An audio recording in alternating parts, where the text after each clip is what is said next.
नमस्कार दोस्तों, academic zone में आपका स्वागत है। दोस्तों, नेट जेआरएफ हिंदी के लिए एकेडमिक जोन आपके लिए एक लाइव कोर्स लेके आया है। लाइव कोर्स में आपको 1 घंटे तक की क्लास मिलेगी। जैसे हम पहले YouTube चैनल पे वीडियो डालते थे, उसमें आपको 10 या 12 मिनट की वीडियो मिलती थी, जिसमें जो हमारा नेट का जिस तरह के प्रश्न उसमें पूछे जाते हैं, उस तरह का सिलेबस हमारा पूरा नहीं हो पाता था। उसमें हम जो मुख्य प्रमुख बातें होती थी उन्हीं पर बात करते थे, प्रश्नों पर बात करते थे, पुराने जो प्रश्न पत्र थे उनको लेकर बात करते थे। लेकिन जो लाइव कोर्स शुरू करने जा रहे हैं उसमें कम से कम हर रोज 1 घंटे की क्लास होगी, जिसमें हम हर टॉपिक को गहराई से पढ़ सकेंगे। उसके बारे में जो भी चीजें, जो भी प्रश्न उस पर बनते हैं, अच्छे से बात कर पाएंगे, क्योंकि 1 घंटे की क्लास होगी। तो अगर आप इस कोर्स को लेना चाहते हैं तो हाँ, एकेडमिक जोन की जो वेबसाइट है उस पर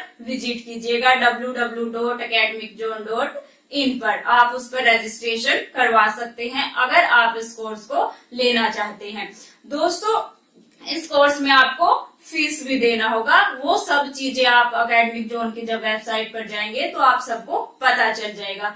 अगर आप फोन नंबर के द्वारा कुछ पूछना चाहते हैं तो हमारा फोन नंबर भी है, उसके जरिए आप पूछ सकते हैं, या कमेंट के जरिए आप हमें अपने सुझाव बता सकते हैं कि आप ये कोर्स लेना चाहते हैं या नहीं चाहते। वो आप कमेंट के जरिए हमें बताइएगा अगर आप हमारे साथ जुड़ना चाहते हैं। नेट जेआरएफ हिंदी के लिए, नेट की जो तैयारी कर रहे हैं उसके लिए ये कोर्स बहुत ही फायदेमंद है। दोस्तों, इस वीडियो में अब हम बात करेंगे यूजीसी नेट और जेआरएफ के लिए जो हमारा हिंदी साहित्य में सिलेबस है। सिलेबस पर बात करेंगे, क्योंकि सबसे ज्यादा कंफ्यूजन क्या होता है कि हम एक महीना पहले तैयारी करने लगते हैं, पहले से बिल्कुल भी तैयारी नहीं करते हैं। उस टाइम पे हर बुक में से कुछ न कुछ पढ़ना चाहते हैं जो कि बेकार है। आपको जो नेट की तैयारी है वो कम से कम 3 या 4 महीने पहले शुरू करनी होगी। उससे आप सब कुछ पढ़ सकेंगे जो भी जरूरी है। तो आज हम जो हमारा विषय है हिंदी का, जो प्रश्न पूछे जाते हैं, कहाँ से सबसे ज्यादा प्रश्न आते हैं, किस तरह से हमारे टॉपिक होंगे, उन पर बात करेंगे। सबसे पहला जो हमारा टॉपिक है हिंदी साहित्य में, हिंदी साहित्य के इतिहास।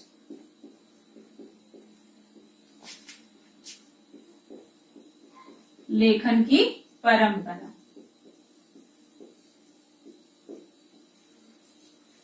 सबसे पहला हमारा यही टॉपिक है, हिंदी साहित्य के इतिहास, लेखन की परंपरा। जो शुरू में हमारे 2 टॉपिक है, हिंदी साहित्य के इतिहास, लेखन की परंपरा, नामकरण और कालकरण। ये 2 छोटे छोटे टॉपिक हैं, लेकिन इनमें से बहुत ज्यादा प्रश्न पूछे जाते हैं। आप पुराने प्रश्न पत्र उठा के देख लीजिए, इनमें से प्रश्न आपका जरूर आएगा, पक्का आएगा। इसमें से आपके प्रश्न किस तरह से पूछे जाते हैं? इतिहास लेखन की परंपरा। सभी को पता है, बहुत सारे विद्वानों ने हिंदी साहित्य का इतिहास लिखे हैं, अलग अलग नामों से लिखे हैं। आपको इतिहास का नाम पूछा जा सकता है, जैसे आपसे पूछ लिया जाता, बहुत बार ये प्रश्न आता है कि हिंदी साहित्य का प्रथम इतिहास कौन सा है, या हिंदी साहित्य के प्रथम इतिहासकार कौन माने जाते हैं। तो आप सभी को पता है, हिंदी साहित्य के प्रथम इतिहासकार हैं गारसा दत्तासी, और उनके ग्रंथ का नाम है इस्तवार द ला लिटरेतुर हिंदुस्तानी। तो आप सभी को अगर ये पता है तो आप बता पाएंगे। बहुत बार ये प्रश्न पूछा जाता है, इतिहास का नाम, लेखक का नाम। 2 चीजें इसमें से आपसे पूछी जाएंगी। तीसरी है प्रकाशन वर्ष, कि कब प्रकाशित हुआ था, कितने भागों में था, कितने भागों में था, और जो ये इतिहास लिखे गए हैं इनके अनुवाद भी किए गए हैं। किसने अनुवाद किया, किस वर्ष में अनुवाद किया। जैसे प्रथम इतिहास था जो इस्तवार द ला लिटरेतुर हिंदुस्तानी, उसका अनुवाद किया था लक्ष्मी सागर वार्ष्णेय ने 1952 में, हिंदुई साहित्य के इतिहास नाम से। तो इस तरह से आपके ये प्रश्न पूछे जाएंगे। दूसरा इसमें उसकी विशेषताएं,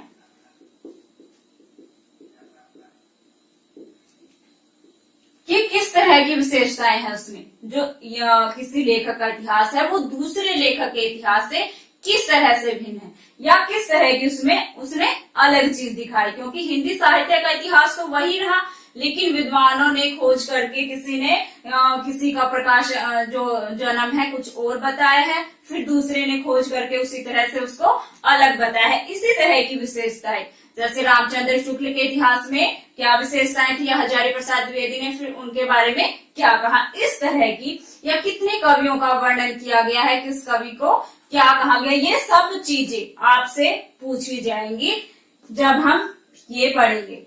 तो ये सारी चीजें पढ़ेंगे, नाम, लेखक का नाम, जो ग्रंथ का नाम, लेखक का नाम, कब उसका प्रकाशन हुआ था, उसमें क्या प्रमुखता थी या क्या विशेषताएं थी, हिंदी साहित्य के इतिहास लेखन की परंपरा में हम पढ़ेंगे। दूसरा है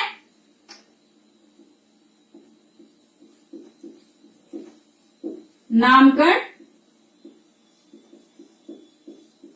और कालकरण। ये छोटा सा टॉपिक है। नामकरण आपको पता है हिंदी साहित्य के इतिहास को 4 भागों में बांटा गया था। आदिकाल,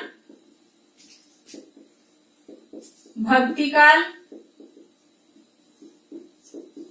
रीतिकाल,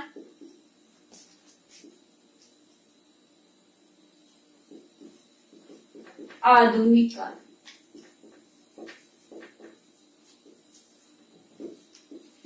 चार भागों में बांटा गया था, आदिकाल, भक्तिकाल, रीतिकाल और आधुनिक काल।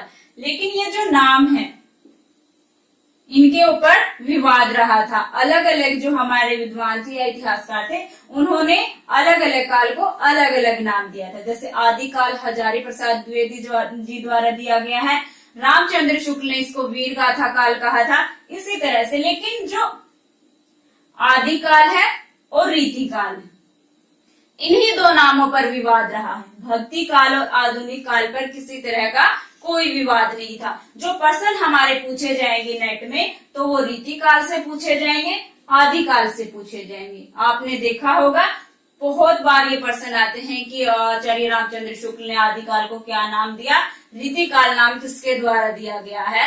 ये प्रश्न हर बार पूछे जाते हैं। बिल्कुल छोटा सा टॉपिक है और आपके 4 या 6 नंबर आराम से आ सकते हैं, क्योंकि इसमें आपको पढ़ना है और वो आपको आसानी से याद हो सकता है। सिर्फ 2 कालों के बारे में हमने पढ़ना है, भक्ति काल और आधुनिक काल के बारे में बिल्कुल भी कोई विवाद नहीं था, इसलिए उनके ऊपर प्रश्न कभी भी नहीं आते।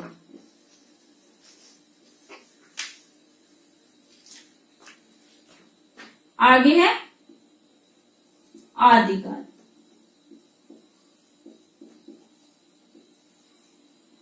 यहां से हमारा हिंदी साहित्य का इतिहास है जो शुरू होता है। आदिकाल, आदिकाल नाम हजारी प्रसाद जी द्वारा दिया गया है। इसमें भी हम कई सारी चीजें पढ़ते हैं।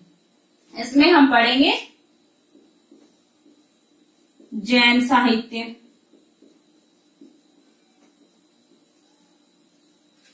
सिद्ध साहित्य,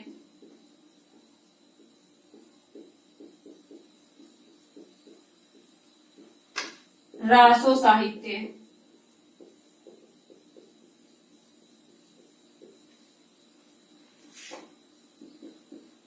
अपभ्रंश साहित्य,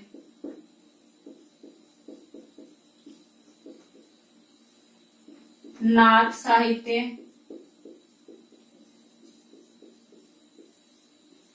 विद्यापति।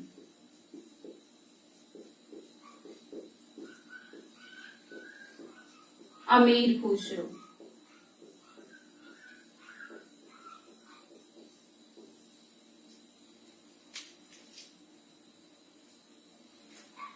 आदिकाल में अलग अलग टॉपिक हैं जो हम पढ़ेंगे। जैन साहित्य, सिद्ध साहित्य, रासो साहित्य। अपभ्रंश साहित्य, नाथ साहित्य, विद्यापति और अमीर खुसरो के बारे में। इन पर अगर आप देखना चाहें तो जो ऑफलाइन हम चैनल पर वीडियो डालते थे सभी पर वीडियो डली हुई है, तो इनको अलग अलग लेकर, क्योंकि इन पर आदिकाल से पूरा जो हमारा आदिकाल है बहुत सारे प्रश्न पूछे जाएंगे, इसलिए जो इनको अगर हम अलग अलग पढ़ेंगे, जैसे जैन साहित्य के बारे में एक बार पढ़ेंगे, सिख साहित्य के बारे में, तो आसानी से बहुत सारी चीजें, बहुत सारे हमारे प्रश्न हमें अच्छे से याद हो जाएंगे। तो ये हमारा आदिकाल का जो टॉपिक है उसके बारे में। आगे है भक्ति काल।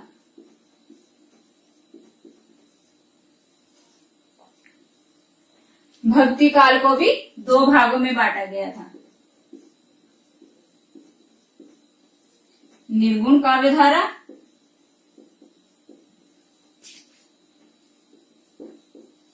सगुण काव्य धारा।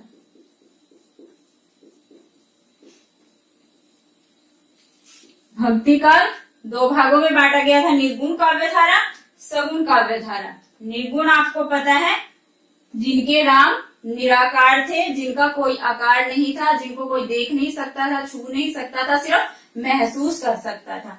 सगुण में आप उसकी पूजा अर्चना कर सकते थे, मंदिर में जा सकते थे, उनकी एक मूर्त थी, वो सगुण काव्य धारा थी। लेकिन इनको भी आगे दो भागों में बांटा गया था, ज्ञानाश्रयी शाखा और प्रेमाश्रयी शाखा।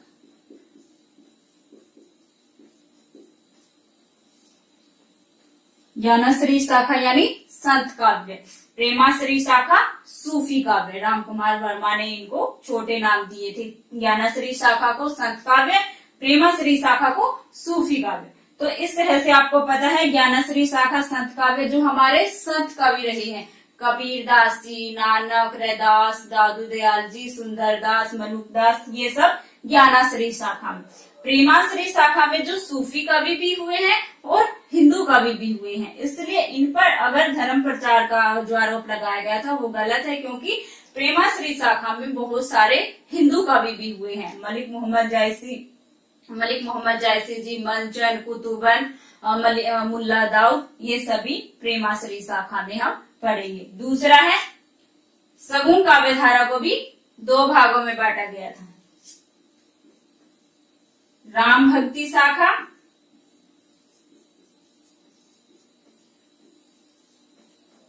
कृष्ण भक्ति शाखा।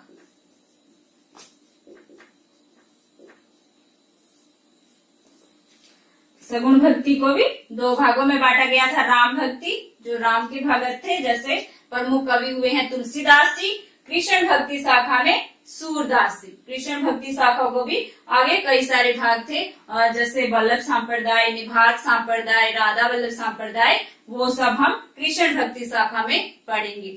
बहुत डिटेल में पढ़ना होगा, क्योंकि यहाँ से भी आपके बहुत सारे प्रश्न पूछे जाते हैं। अगर आप इन सब चीजों को ध्यान से पढ़ेंगे तो आपका नेट कोई भी नहीं रोक सकता है। ये सब चीजें, टॉपिक आप बिल्कुल सीरियल से आपको पढ़ने हैं और ध्यान से पढ़ने हैं, तो आपका नेट आराम से हो जाएगा। भक्ति काल से आगे रीति काल।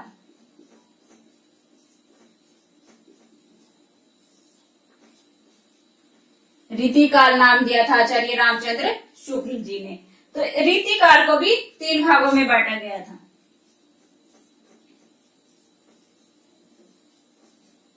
रीतिबद्ध काव्य धारा,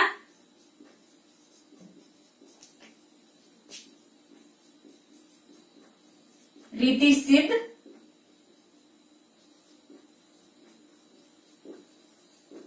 काव्य धारा,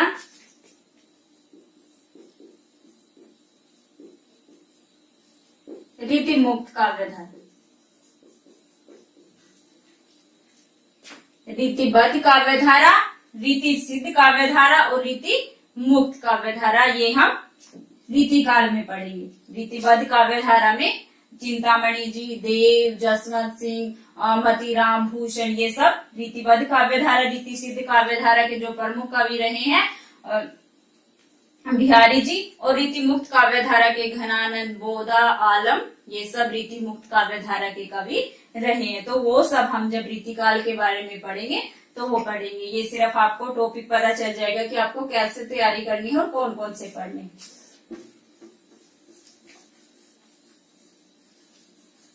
अब है आधुनिक काल।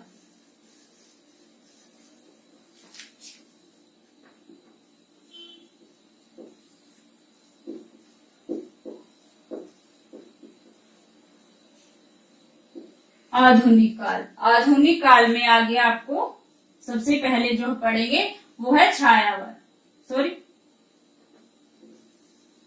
भारतेंदु युग।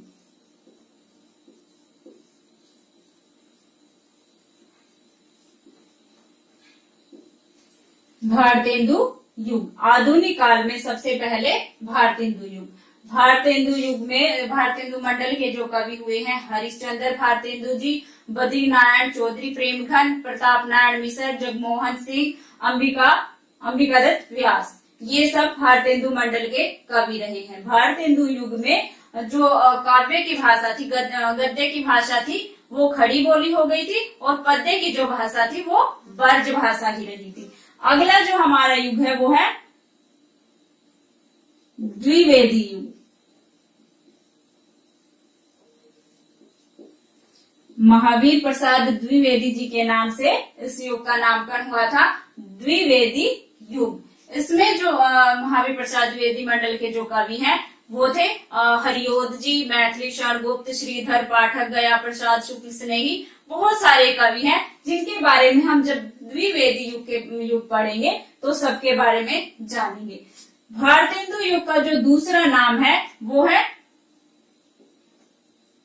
पुनर्जागरण काल। बहुत बार पूछा जाता है इस तरह का प्रश्न कि भारतेंदु युग का दूसरा नाम क्या है? पुनर्जागरण युग या काल। दूसरा है द्विवेदी युग का सुधार काल। इनका जो दूसरा नाम है वो है सुधार काल। आगे है छायावाद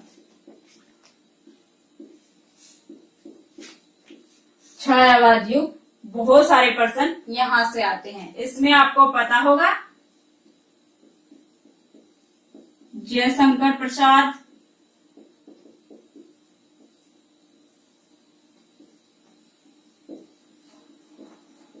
सूर्यकांत त्रिपाठी निराला,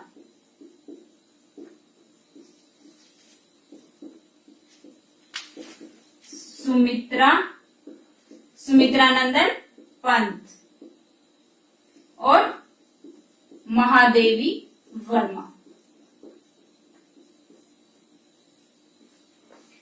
इन चारों को आपको बड़े ही ध्यान से पढ़ना होगा। इनसे प्रश्न कभी भी छूट ही नहीं सकता है। यहाँ से प्रश्न आपका आएगा ही आएगा। जयशंकर प्रसाद, सूर्यकांत त्रिपाठी निराला, सुमित्रानंदन पंत और महादेवी वर्मा। आधुनिक युग की मीरा के नाम से जानी जाती है महादेवी वर्मा जी। इनसे आपके प्रश्न आएंगे ही आएंगे। बाकी जो दूसरे कवि हैं उनके बारे में भी पढ़ेंगे, लेकिन मुख्य रूप से इन पर प्रश्न पूछे जाते हैं।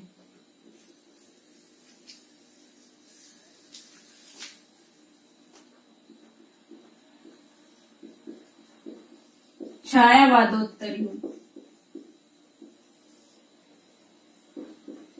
छायावादोत्तर युग में था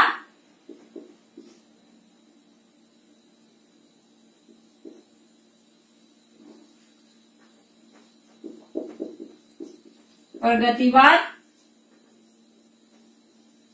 प्रयोगवाद,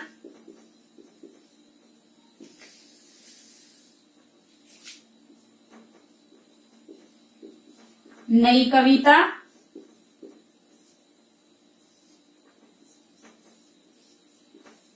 और पद्यवाद। ये सब छायावादोत्तर युग में। प्रगतिवाद जिसमें आप केदारनाथ अग्रवाल, नागार्जुन, त्रिलोचन ये सब पढ़ेंगे। प्रयोगवाद में आप सबसे जो इम्पोर्टेंट चीज है वो है तार सप्तक। तार सप्तक का संपादन अंग्रेज जी ने किया था। 4 तार सप्तक थे, उन पर आपके प्रश्न जरूर आएंगे। अंग्रेज ने तार सप्तक का संपादन किया था। कौन सा कवि किस तार सप्तक में है? तार सप्तक, दूसरा तार सप्तक, तीसरा तार सप्तक या चौथा। इस तरह से प्रश्न आपसे पूछे जाते हैं। आपको 4 ऑप्शन दे दिए जाएंगे कि ये लेखक या कवि किस सप्तक से संबंधित है, या उनके जन्म, मृत्यु, जो भी है प्रश्न, आपके प्रश्न आएंगे ही आएंगे तार सप्तक से। बाकी जो कवि प्रयोगवाद में रहे हैं उनके बारे में भी प्रश्न आएंगे। आगे है जो कवि प्रयोगवाद में रहे हैं वही नई कविता में रहे हैं। आगे चलकर आगे है प्रपद्यवाद। इसका जो दूसरा नाम है वो है नकेनवाद। नकेनवाद क्यों? इसमें जो 3 कवि रहे हैं उनके पहले अक्षर से ये नाम दिया गया था नकेनवाद। नलिन विलोचन शर्मा, केसरी कुमार, नरेश कुमार, उनके नाम से ये नाम रखा गया था नकेनवाद। ये तो था जो सब था पद्य। दूसरा जो हमारे प्रश्न आएंगे वो हमारे गद्य भाग से आएंगे। यहां तक पढ़ेंगे हम। दूसरे जो हमारे प्रश्न आपके पूछे जाएंगे वो गद्य से आएंगे। गद्य में आपको पता ही है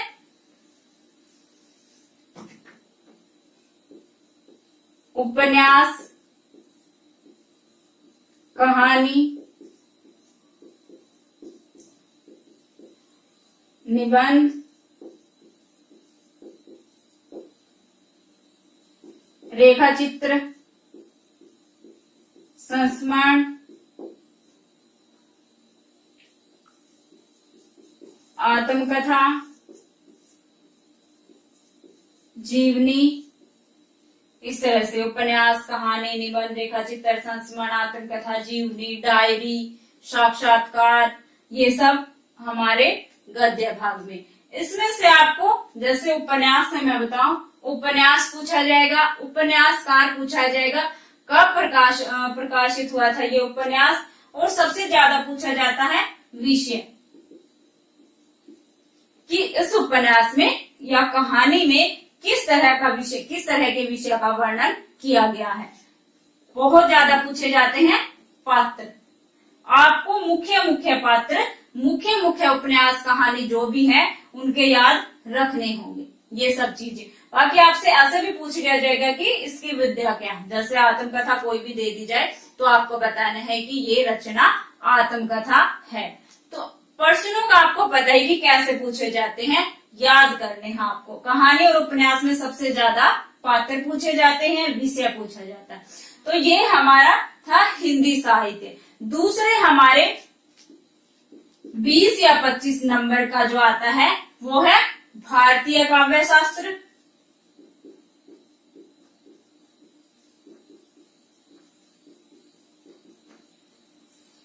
भारतीय काव्य शास्त्र और पाश्चात्य काव्य शास्त्र।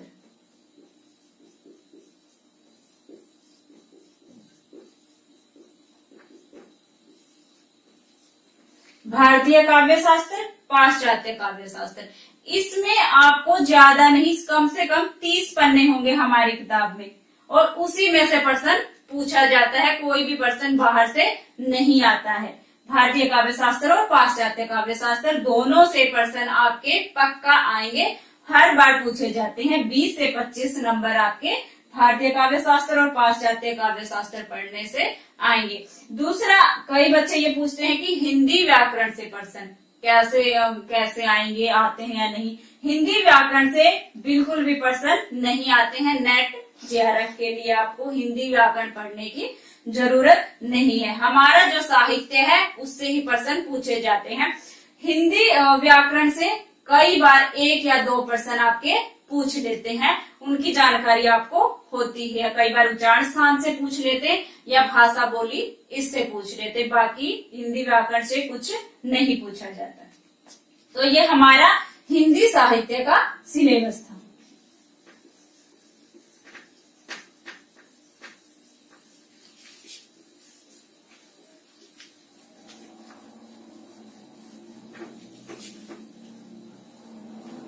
अब बात करते हैं जो हमने पहला टॉपिक हमारा बताया था हिंदी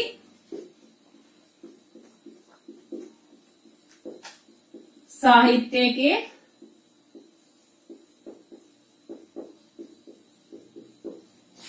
इतिहास लेखन की परंपरा,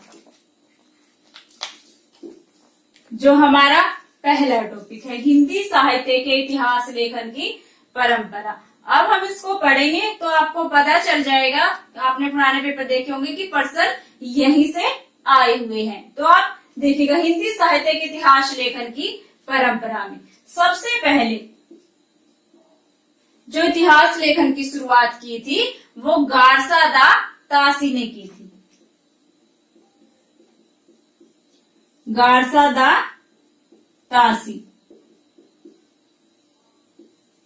सबसे पहले जो इतिहास लेखन की शुरुआत हुई थी वो गारसा दा तासी ने की थी। उनके इतिहास का नाम था इस्तवार द ला लिटरेचर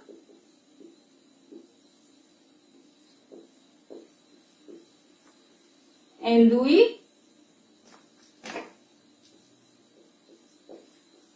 हिंदुस्तान।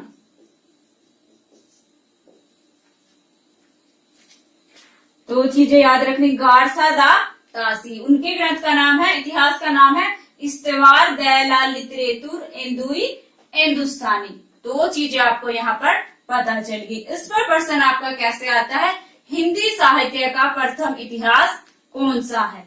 तो आपका आंसर होगा ये, हिंदी साहित्य के प्रथम इतिहासकार गारसा दा तासी। ये प्रश्न आपका बहुत बार आया है, तो आप इसको याद करिएगा तो आपका आंसर सही होगा। गारसा दा तासी ने जो इतिहास लिखा था वो 2 भागों में था।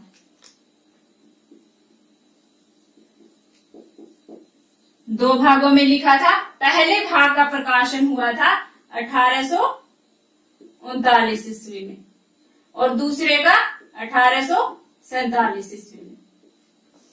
जो इतिहास लिखा गया था हिंदुई हिंदुस्तानी, उसका 2 भागों में प्रकाशन किया गया था, 1839 1847। जो इसका दूसरा संस्करण आया था वो 1871 ईस्वी में आया था और उसमें यह 3 भागों में बट गया था। जो इसका तीसरा और दूसरा संस्करण आया था वो 1871 ईस्वी में आया था और उस टाइम वो 3 भागों में बट गया था। पहले 2 भागों में था, दूसरा जो संस्करण आया उसमें 3 भागों में बट गया। ये चीज आपको याद रखनी है। इस इतिहास में 738 कवियों का वर्णन किया गया था। बहुत बार पूछा गया प्रश्न है, कितने कवियों का वर्णन किया गया है लिटरेचर हिंदुई हिंदुस्तानी में? तो उसमें 738 कवियों का वर्णन किया गया है, जिसमें से सिर्फ 72 हिंदी के थे, बाकी उर्दू के थे। जो 738 कवियों में सिर्फ जो 72 थे वो हिंदी के थे, बाकी सभी जो कवि थे वो उर्दू के थे। ये चीज भी आपको याद रखनी है। दूसरा है इस्तवार द ला लिटरेचर हिंदुई हिंदुस्तानी। जो इस पर सबसे महत्वपूर्ण प्रश्न बनता है वो है इसकी भाषा। किस भाषा में लिखा गया था? ये फ्रेंच भाषा में। फ्रेंच भाषा में लिखा गया था गारसा दा तासी द्वारा इस्तवार द ला लिटरेचर हिंदुई हिंदुस्तानी। बहुत बार पूछा गया है ये भी प्रश्न, भाषा इसकी फ्रेंच भाषा में लिखा गया था। ये इतनी सारी जो बातें हैं इसके बारे में महत्वपूर्ण है ये सभी। और इसमें क्या किया गया था कि जो कवियों का वर्णन है काल कर्मानुसार वो अंग्रेजी वर्णमाला के अनुसार किया गया था। अंग्रेजी वर्णमाला के अनुसार किया गया था। अगर हम इस इतिहास को पढ़ते हैं तो हम कबीर और केशवदास दोनों को एक साथ पाएंगे। अंग्रेजी वर्णमाला के अनुसार किया गया था कालकर्म, तो इसमें हम कबीर और केशवदास दोनों को एक जगह पाएंगे, जबकि आप देख सकते हैं ये संत कवि हैं, केशवदास ही भक्ति काल के और कबीर और केशव है रीति काल के। दोनों में एक काल का अंतर है, लेकिन इस इतिहास में हम इन दोनों को एक साथ पाएंगे। यही इस इतिहास का दोष था। लेकिन शुरुआती तौर पर इतना बड़ा जो इन्होंने काम किया था, दूसरी भाषा के कवि होते हुए भी हिंदी भाषा के ऊपर इतिहास लिखा था, वो इनका सराहनीय कार्य था। पहला इतिहास होने के कारण इनको ये सब जो इनके दोष थे वो नहीं दिखाई दिए। दूसरा जो इतिहास लिखा गया है, आपको पर्सन ध्यान से पढ़ना है। हिंदी साहित्य का पहला इतिहास कौन सा है? सॉरी, इसके बारे में एक और बात है, जो अनुवाद किया था। अनुवाद किया था लक्ष्मी सागर वार्ष्णेय ने। सागर वार्ष्णेय ने इस्तवार ललित रेतुरेंदु हिंदुस्तानी का अनुवाद किया था। हिंदुई साहित्य का इतिहास 1952 ईस्वी में। हिंदुई साहित्य का इतिहास नाम से 1952 ईस्वी में लक्ष्मी सागर वार्ष्णेय ने जो गारसा दातासी के इतिहास का हिंदी में अनुवाद किया था। ये भी प्रश्न पूछा जाता है। आगे अगर आपसे ये पूछ लिया जाए कि हिंदी भाषा में लिखा हिंदी साहित्य का पहला इतिहास कौन सा है, तो वो होगा महेश दत्त शुक्ल का। महेश दत्त शुक्ल ने लिखा था भाषा काव्य संग्रह। भाषा काव्य संग्रह 1873 ईस्वी में। हिंदी भाषा में लिखा पहला इतिहास कौन सा है? भाषा काव्य संग्रह 1873 ईस्वी में। हिंदी साहित्य का पहला इतिहास ये है। इसलिए सबसे पहले तो आपको प्रश्न को ध्यान से पढ़ना है, उसको समझना है, तब उत्तर देना है। हिंदी भाषा में लिखा गया था ये, क्योंकि इसकी जो भाषा थी वो फ्रेंच थी। हिंदी भाषा में लिखा गया पहला इतिहास ये है। कई दोस्त क्या प्रश्न करते हैं कि कई बार पूछ भी लिया जाता है कि हिंदी भाषा में लिखा पहला इतिहास कौन सा है? महेश दत्त शुक्ल का भाषा काव्य संग्रह नहीं होता है ऑप्शन में। शिव सिंह सेंगर का शिव सिंह सरोज होता है। तो जब ये ऑप्शन में नहीं है तो वो हमारा उत्तर सही होगा, शिव सिंह वाला। अगर ये है साथ में तो हमारा उत्तर ये होगा, क्योंकि ये 1873 ईस्वी में लिखा गया था और वो लिखा गया था 1883 ईस्वी में। वो हिंदी भाषा का दूसरा इतिहास है। हिंदी भाषा में लिखा दूसरा इतिहास। अगर ये ऑप्शन में आपका नहीं है तो वो आपका उत्तर सही होगा। आगे है महेश दत्त शुक्ल के इतिहास के बाद शिव सिंह सेंगर।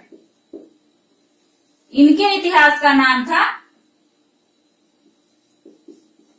शिव सिंह सरोज। 1883 ईस्वी में लिखा गया था। शिव सिंह सेंगर ने लिखा था, उनके इतिहास का नाम था शिव सिंह सरोज। 1883 ईस्वी में लिखा गया था और इसमें 838 कवियों का विवरण है। 838 कवियों का विवरण दिया गया था इसमें, और उनके जो जीवन चरित्र और कविताओं के उदाहरण दिए गए थे साथ में। शिव सिंह सरोज में 1883 में जिसकी रचना की गई थी उसमें कविताओं के उदाहरण और उनका जीवन चरित्र भी दिया गया था। आगे है Grierson, doctor George Grierson.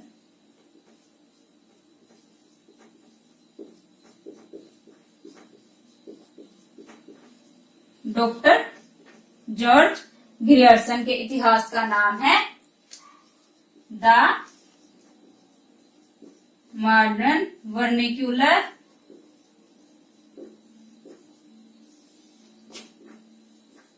Literature of Hindustan.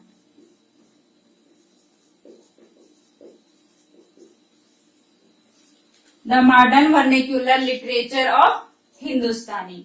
ये डॉक्टर जॉर्ज ग्रियर्सन के इतिहास का नाम है और इसकी रचना की गई थी, प्रकाशन वर्ष है 1888 ईस्वी में। एशियाटिक सोसाइटी ऑफ बंगाल के विशेषण के रूप में छपा था। ये भी प्रश्न पूछा जाता है। एशियाटिक सोसाइटी ऑफ बंगाल के विशेषण के रूप में डॉक्टर जॉर्ज ग्रियर्सन का the modern vernacular literature of Hindustan 1888 ईस्वी में छपा था। इसमें 952 कवियों का कवि हैं जो 952 कवियों का विवरण किया गया था। सच्चे अर्थों में हिंदी साहित्य का ये सबसे अच्छा इतिहास माना जाता है या पहला इतिहास माना जाता है जो इसमें वर्णन किया गया था। इसकी जो विशेषता है वो क्या है? इसने हिंदी भाषा का जो क्षेत्र था वो निर्धारित कर दिया था। जो उर्दू के, संस्कृत के, अरबी, फारसी के कवि थे सभी को अलग कर दिया था हिंदी से। ये इसकी विशेषता है। सिर्फ हिंदी के कवियों को इसने अपने इतिहास में स्थान दिया था। बाकी जो संस्कृत, अरबी, फारसी, उर्दू के कवि थे सभी को अपने इतिहास से निकाल दिया था और 952 कवियों का वर्णन किया था। सच्चे अर्थों में हिंदी साहित्य का पहला इतिहास डॉक्टर जॉर्ज ग्रियर्सन का माना जाता है। ये इतिहास अंग्रेजी में लिखा गया था, इसलिए हिंदी भाषी जो लोग थे उनकी समझ से बाहर था। इस इतिहास का उनको लाभ नहीं हुआ क्योंकि ये अंग्रेजी भाषा में लिखा गया था। इसका हिंदी में अनुवाद किया था डॉक्टर किशोरीलाल गुप्त ने। हिंदी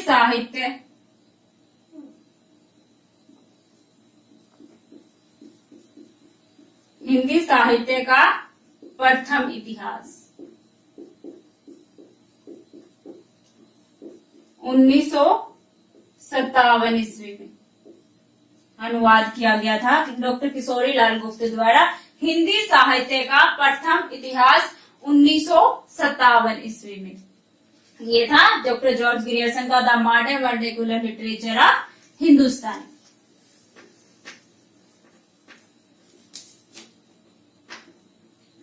अगला जो इतिहास है वो है मिश्र बंधु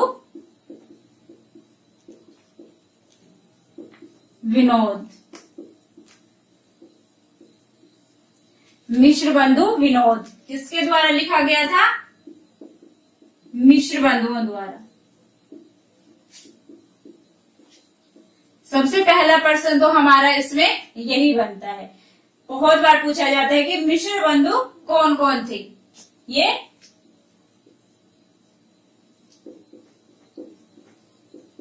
गणेश बिहारी मिश्र, श्याम बिहारी और सुखदेव बिहारी तीनों भाई थे, एक साथ रचना करते थे मिश्र बंधुओं नाम से। गणेश बिहारी मिश्र, श्याम बिहारी मिश्र और सुखदेव बिहारी मिश्र। चौथा ऑप्शन आपको मिलेगा कृष्ण बिहारी मिश्र, वो अलग कवि हैं। ये तीनों भाई थे और एक साथ रचना करते थे मिश्र बंधुओं नाम से। इनके इतिहास का नाम है मिश्र बंधु विनोद, जो 4 भागों में था। कितने भागों में था? 4। पहले जो 3 भाग थे उनका प्रकाशन 1913 ईस्वी में हुआ था और चौथे भाग का 1934 ईस्वी में।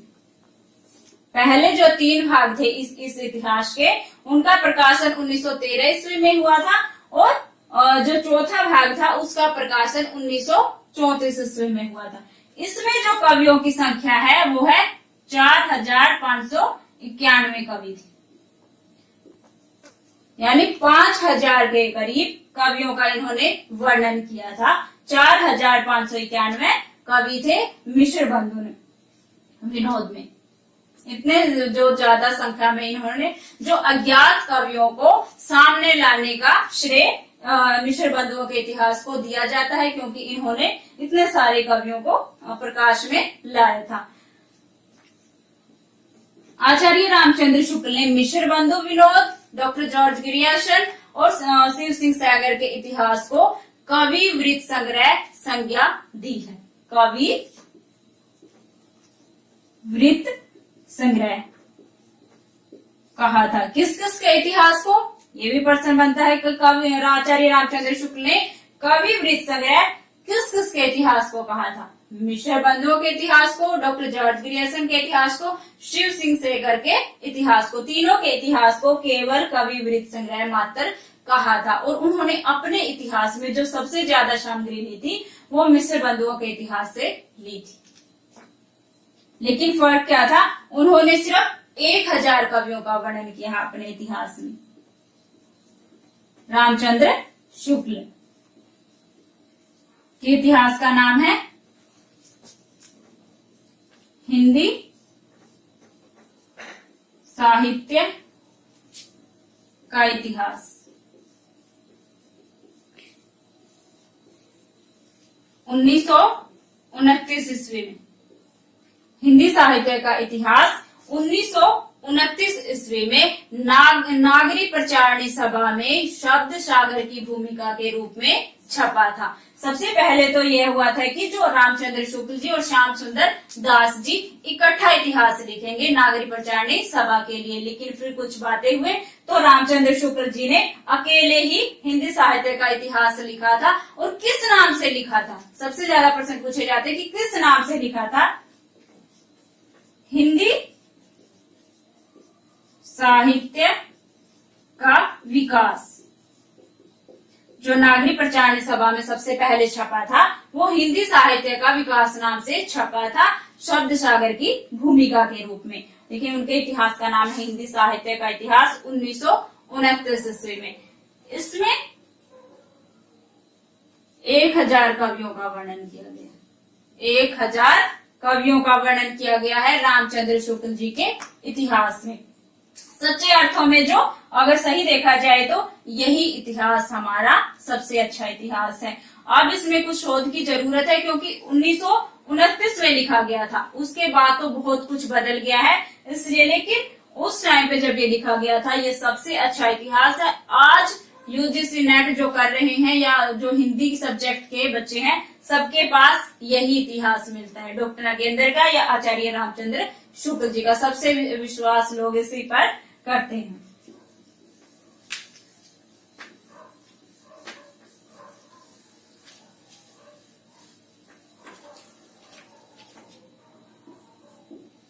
आगे है जो इतिहास लिखा गया था एडविन ग्रीव्स। एडविन ग्रीव्स ने इतिहास लिखा था अंग्रेजी भाषा में, a sketch of Hindi literature. Sketch of Hindi literature. Edwin Greaves का a sketch of Hindi literature 1917 ईस्वी में लिखा था, अंग्रेजी भाषा में लिखा था और ये 5 भागों में था। कितने भागों में बटा हुआ था? 5 भागों में था, अंग्रेजी भाषा में था। दूसरा है FE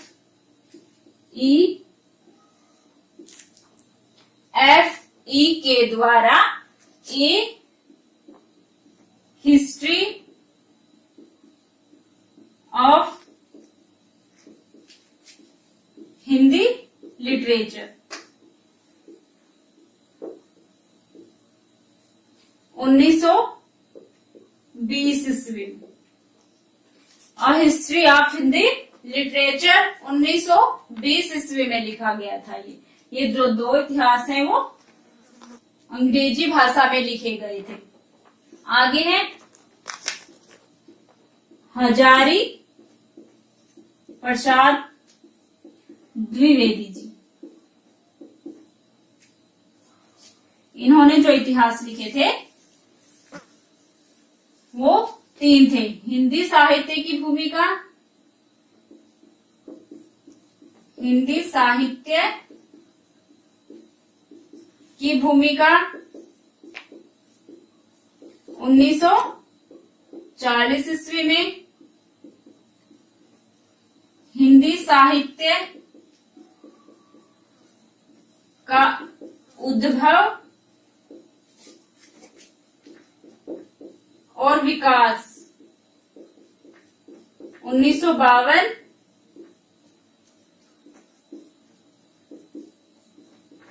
हिंदी साहित्य का आदिकाल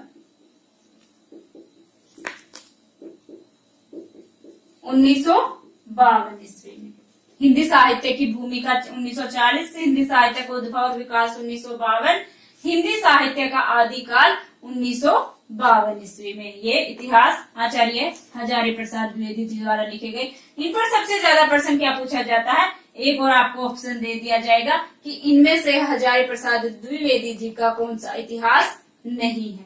अगर आप इनको तीनों का नाम पता है तो आपका आंसर सही होगा। डॉक्टर राम कुमार वर्मा, इनके इतिहास का नाम था हिंदी साहित्य का आलोचनात्मक इतिहास।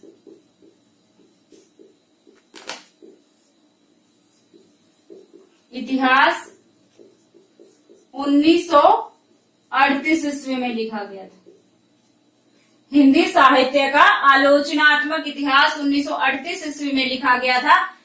इस पर प्रश्न क्या पूछा जाता है कि हिंदी साहित्य में अधूरा इतिहास किस विद्वान का है, किस इतिहासकार का है, तो वो हमारा उत्तर होगा वो अधूरा इतिहास है हिंदी साहित्य का आलोचनात्मक इतिहास, और जो लेखक होंगे वो डॉक्टर राम कुमार वर्मा, क्योंकि इसमें 693 ईस्वी से 1693 ईस्वी तक का ही इतिहास है। आज तक लोगों को इसके आगे के इतिहास की इंतजार था, लेकिन ये इतिहास यही तक है। 693 ईस्वी से लेकर 1693 ईस्वी तक, यानी जो संधि काल था उससे लेकर और भक्ति काल तक ही ये इतिहास है। इन्होंने जो अपभ्रंश के कवि थे शंभू को हिंदी का पहला कवि माना है और 693 ईस्वी से हिंदी साहित्य की शुरुआत की है।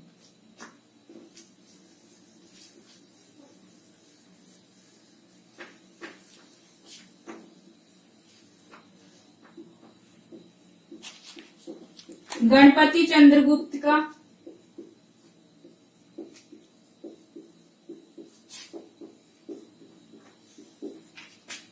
हिंदी साहित्य का वैज्ञानिक इतिहास।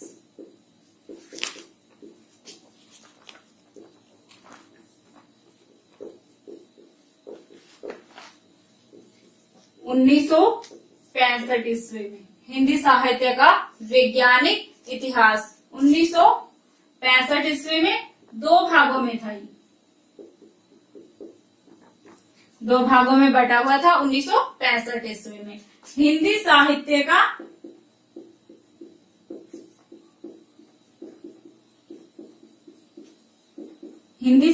का इतिहास 1973 ईस्वी में संपादक थे डॉक्टर नगेंद्र ने संपादन किया था हिंदी साहित्य का इतिहास नाम से 1973 ईस्वी में। आगे है हिंदी साहित्य और संवेदना का इतिहास। बहुत सारे इतिहास लिखे गए हैं।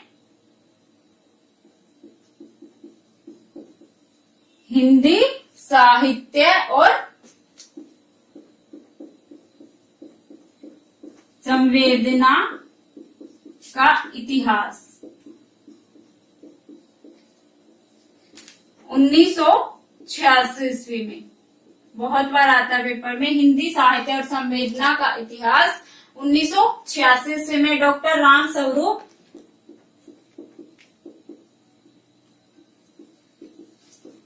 स्वरूप चतुर्वेदी जी का।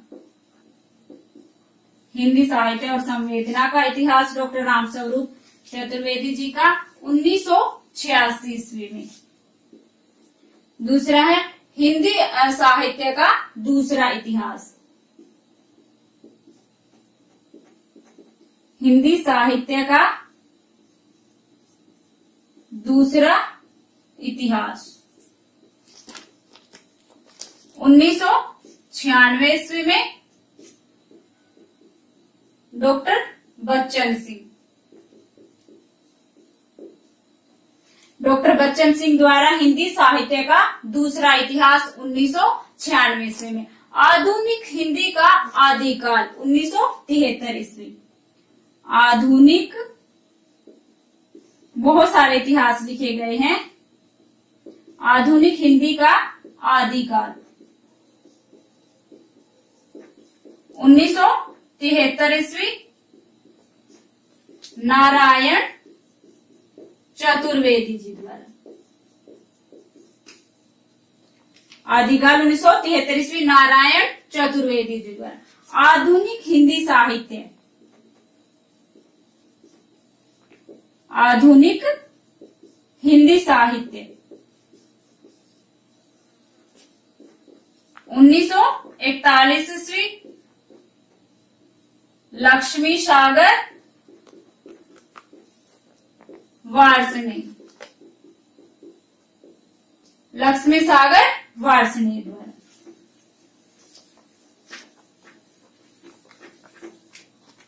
आगे है हिंदी साहित्य का आधा इतिहास।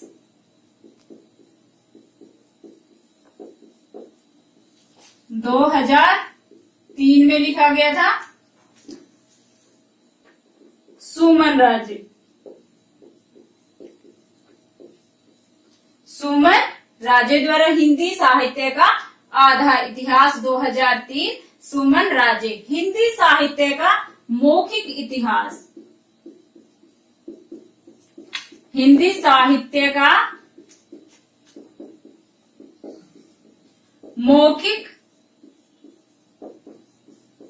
इतिहास, हिंदी साहित्य का मौखिक इतिहास, नीलाभ। किसके द्वारा लिखा गया था? नीलाभ। आगे है हिंदी साहित्य का ओझल नारी इतिहास। हिंदी साहित्य का ओझल नारी इतिहास 2013 में। हिंदी साहित्य का ओझल नारी इतिहास 2013 में नीरजा माधव द्वारा। नीरजा माधव द्वारा। एक इतिहास लिखा गया था नागरी प्रचारणी सभा द्वारा। हिंदी साहित्य का वृद्ध इतिहास 16 भागों में। नागरी प्रचारणी द्वारा लिखा गया था हिंदी साहित्य का वृद्ध इतिहास 16 भागों में, जिसके अलग अलग भाग का संपादन अलग अलग रचनाकार ने किया था, अलग अलग विद्वान ने किया था। तो वो लिखा गया था नागरी प्रचारणी सभा द्वारा। और भी बहुत सारे इतिहास आपने बुक में पढ़े होंगे। ये मैंने मुख्य जो हमारे पेपर में पूछे गए हैं या आगे पूछे जाएंगे उन्हीं पर बात की। उनसे संबंधित जो भी प्रश्न आते हैं उन पर बात की। दोस्तों, ये वीडियो आपको पसंद आई हो, इसको लाइक कीजिए, शेयर कीजिए और चैनल को सब्सक्राइब जरूर कीजिएगा। दोस्तों, अगर आप हमारा जो लाइव कोर्स है वो लेना चाहते हैं, हमारी वीडियो देख सकते हैं। और भी जो ऑफलाइन हमने वीडियो डाली हुई है वो भी आप देख सकते हैं और हमें कमेंट के जरिए बता सकते हैं। धन्यवाद।